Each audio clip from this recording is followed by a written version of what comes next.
Bonsoir, je suis Yo Jérôme, technicien mécatronicien, manager du garage Cagnan et conseiller automobile ivoirien. Ce soir, je suis avec vous pour vous parler de la mécatronique. La mécatronique, c'est la technique qui associe l'informatique, l'électronique et la mécanique pure. Et donc un mécatronicien, c'est celui qui a même de pouvoir intervenir sur les véhicules récents tout en répondant aux besoins mécaniques, électroniques et informatiques enregistrés et embarqués dans les véhicules. Le métier de mécatronicien est un métier moderne, est un métier récent, surtout sur nos tropiques. Moi particulièrement à la base, j'étais pas mécatronicien.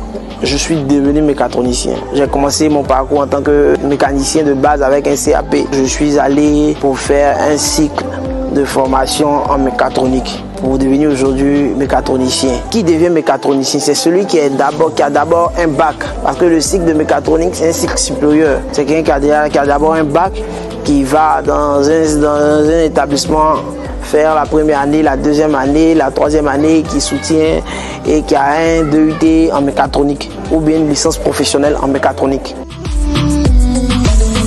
Les difficultés sont diverses. En fonction du secteur dans lequel il se trouve, rencontre des difficultés.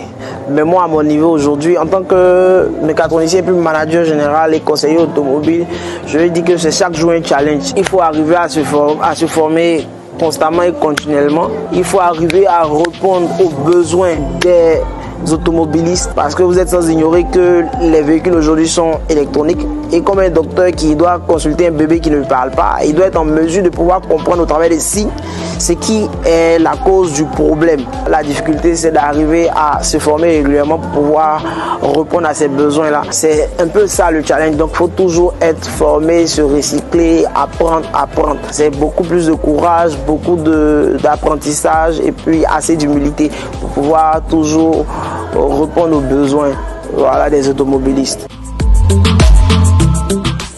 Le conseil que je donne aujourd'hui aux Ivoiriens, c'est de s'orienter un tant soit peu vers la technique. On a été pendant longtemps trop concentré sur l'administration, sur le bureau, sur les sièges confortables. Il faut aujourd'hui que la jeunesse se dirige, s'oriente vers la technique. La technique, elle est remplie de plusieurs sous-secteurs qui ne sont pas encore développés.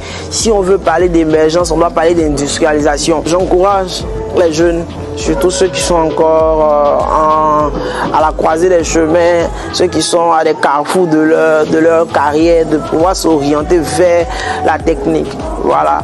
C'est vrai qu'autrefois on disait que être, fonctionnaire était la solution, mais aujourd'hui il faut venir à l'évidence que le technicien est celui qui vit de sa technique, est aussi à l'aise qu'un fonctionnaire parce qu'il aura toujours de quoi faire. À tout le monde, je souhaite beaucoup de courage parce que rien ne s'acquiert facilement, rien de durable surtout ne s'acquiert facilement. Je vous demande de faire preuve de beaucoup de courage et de persévérance, voilà, pour pouvoir ensemble construire le pays que nous voulons. La Côte d'Ivoire soit un pays industrialisé d'ici quelques années. Je vous remercie.